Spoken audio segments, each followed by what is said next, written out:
This is a video about the movie Pawn Sacrifice. I just saw it, it's just come out, and I really do recommend that you see it, but I'd like to tell you a little bit about it also. I grew up during that time. I was about 14 years old when Bobby Fischer went to Iceland and had this whole drama. The Cold War was going on. It was really an amazing moment in history. And this movie captures some of that, and also it's very well done just as a movie, just put together with a lot of skill. So for that reason, I do recommend seeing it. It really creates a mood and a feeling. I especially like seeing it in the theater because you feel surrounded by this strange world that represents the filmmaker's view of Bobby Fischer at that time. Now, I should tell you that I personally am revolted by Hollywood conventions. I mean, just the pretentiousness and the cliches and the phony acting. A lot of things about Hollywood really turn me off. That being said, it says a lot for this movie. The acting was very good, and where the information conveyed was really not accurate, well, you know, it's a matter of judgment. You can say whether you feel it was justified or not. I'd like to tell you specifically some of those things, places where it's not really historic, because most people are going to see this movie nowadays. They don't remember that, and this is going to be their impression of that time period. And historic filmmakers don't always totally respect that. They don't always totally respect that they are telling the story of something that happened. So if they fudge it a little, then that fudge is going to go down in history. So, you know, filmmakers beware. The first thing I'd mention was that, you notice I have a picture of Bobby Fischer behind me. This is from in the Chess Hall of Fame, photos by Harry Benson, who really did the definitive portraiture of Bobby Fischer. Bobby Fischer invited him in, and somehow he won Bobby's confidence, and Bobby just let him take pictures, kind of flattering pictures in general. I mean, they show him, you know, make him look sympathetic, but also very casual moments. And you know, this shows his face. The reason I wanted to show his face in particular is because he looks nothing like Tobey Maguire, and to me that was a problem from the moment I first saw the trailer. I mean, Tobey Maguire is kind of like a really sweet bunny rabbit. Bobby Fischer was like a stallion. I mean, he was large, he was tall, he was athletic, he was intense, he was rock solid as just as a presence. And so, you know, there's a real, you know, big casting question there. That being said, Tobey did really act the part well. I mean, he really took it on. And it's something you would expect to see in a play, that the person doesn't really look like the person, but they really do a good acting job, so you forgive them. In film, you kind of wonder why they were cast for it in the first place. But it's kind of funny. See the little moles on Bobby's face? They put those on Tobey Maguire to sort of make him look like Bobby, but he's never going to look like Bobby Fischer. So, you know, that's a little odd. I corresponded with Anthony Sadie, a person who knew Bobby personally, and he said that the person who played Lombardi, the priest in the movie, who's Bobby Fischer's confidant, very much unlike the actual person. Although he did a good job acting, very unlike him. And if you find images of Lombardi on the internet, which I did, you'll find that it's true. He doesn't look anything like the fellow who played him. So, you know, there's that incongruity. Let me go on with other incongruities. One of the main things that people who were there remember was we followed every move of that game on public television, but you couldn't see it. You saw a fellow up there, Shelby Lyman, who's this chess master up there, like moving the pieces around on this big demonstration board. It was very low tech in those days, and we're just sitting there watching that. He had a round table with grandmasters sitting, you know, old guys contemplating, you know, sharing their opinions. That's all you got to see on television. In the film, they just put the video image on the TV as if people could actually see them on TV playing. So, why do that? It's convenient, but, for people who were there, it's like, no, So, and, for people who are now learning what it was like, they're getting a little twist in their image of that historic aspect of it. I was sitting there with my chess set following every move, but no, I did not see Bobby Fischer. A lot of things, or at least a few things about this movie are going to bother chess players. And most particularly, what comes to mind is in the first game that they played in the World Championship, Bobby played this notorious move, the bishop takes the pawn, and that was a big moment in the chess game, but it wasn't really the end of the game. And he did not resign at that time. The game went on, and analysts have pointed out that he could have made a draw out of that game still. It was probably very deliberate that he created an imbalanced, tense situation very unexpectedly to shake up this obviously kind of drawn, uninteresting endgame and make it a fight. Well, he did. He lost the game, but it wasn't he made the move and then he quit. So things like that are really going to bother chess players a bit. I can understand why the filmmaker wanted to dramatize it all at once. Just as many of the people in Bobby Fischer's life just were cut out, and these two guys kind of symbolized everybody in his life besides his mother and his sister. Even they had very sort of simple relationships to him.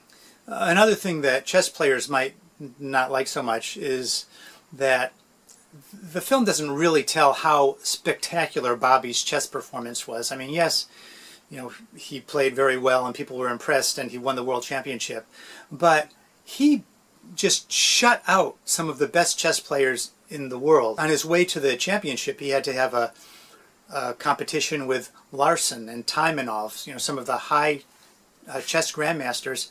He beat each one of them 6-0 in their 6-game matches, and others he beat way lopsided victories. It would have been nice to show some of the information that really explains the huge trajectory he was on. Another thing that was pointed out to me by someone that knew Bobby personally is that all that ranting and the conspiracy fears, he didn't really display that at that time. They took something from later in his life and, kind of tried to incorporate it into this moment so they could have like a lot at once, juice up the drama a bit. But, for people who knew him, it's disconcerting. Yeah, he was concerned about the conspiracy of the Soviet Union's chess machine, and rightfully so. They were a terrible conspiratory organization, really trying to, use manipulations to not allow anybody else into the higher echelons of chess, because they were so proud and had so much invested. But some of his later conspiracies that people found especially offensive, and they are very offensive, he wasn't really displaying that yet. Something in particular that caught my attention, of course, were the chess pieces being used. Now, the set that they used in the actual tournament was very well chosen. And here, I'll just show you just a sample of those. You see, they're a well-known set. I sell sets like this, specifically because they remind people of the Bobby Fischer era, and they're, in the opinion of many people, the essential, perfect Staunton design. I mean, they're very clear, unembellished, they're beautiful just in their own form.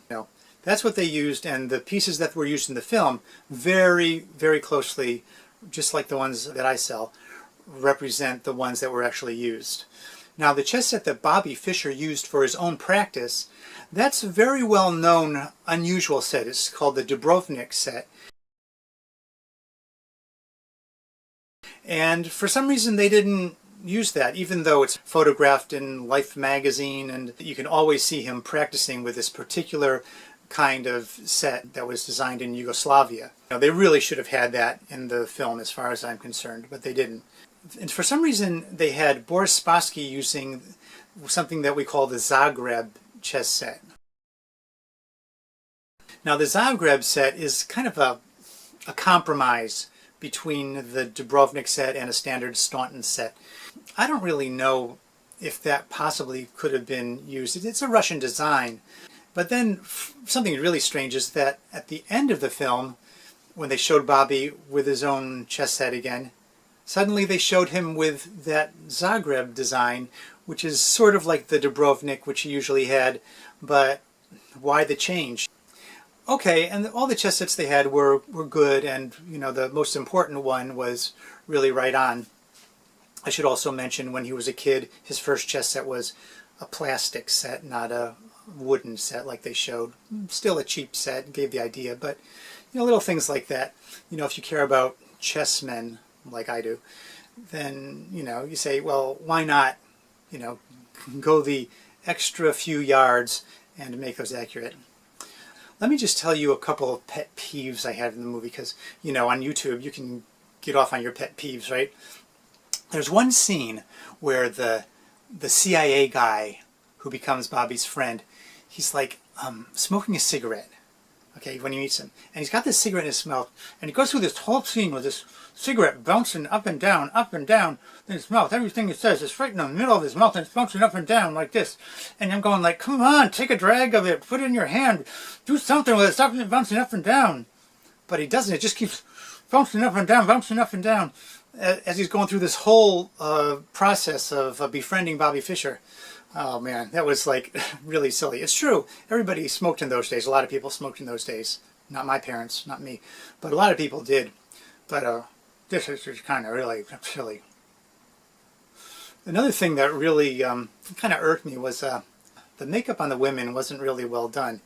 I mean, I don't usually criticize this, but to me it was this like intense pancake or whatever you call it, just boom, boom, boom, boom. Maybe they're trying to make them look younger, or maybe everybody they know like wears this like mask face, but that would be very unlikely to see in those days. I didn't think it was done with this skill that the rest of the movie was done, as far as just making people look real and making the scene look appropriate for its time period. And one other thing is just Bobby Fischer's personal, like, emotional imbalance in the way he challenged people. It was done more like a spooky, creepy madness, intrigue, kind of Hollywood cliche, whereas in my mind, I mean, if you know people like this, or you know people who are somewhere on what they might have called the autism spectrum, people who get very like set in ways of thinking, and it's obvious that they're, you know, way off the scale of normal in the way they interact with people. I'm reminded of a grandmaster who, his name is Roman, and I can't even begin to pronounce his last name, but Roman's Lab is his chess series. He said that Bobby was a person who had special needs, and nobody was meeting those needs. I mean, he was a person who was extremely sensitive to disturbances, you know, distractions, insults, and there was nobody kind of making that buffer for him, so he had to find his own resources to just fight pretty much everybody to create that buffer himself. And some of the ways he created it just are, you know, crazy, outlandish. He said things that didn't make sense, but, you know, in that context of his sensitivity and his limitations, I think that Roman was right on about just the kind of person that he was and the kind of needs that he had. So all this being said, I want to get back to the main point. The film creates its own world. It creates this insular environment where Bobby Fischer is like the center of everything, and what happens around him just grows into a world of challenge, intrigue. It kind of has a dark, dense feeling. Coming out of the film, out of the movie theater, I just had this kind of somber sense all around me, like I just had experienced something. And to me, that's really what makes a movie. So, you know, do see it. Please Give me the thumbs up if this video has given you any insight. Write comments. You know, everybody's going to have an opinion about the film, so you know, please use the comment thread below. You know, respectfully tell everyone what you think, and enjoy the movie.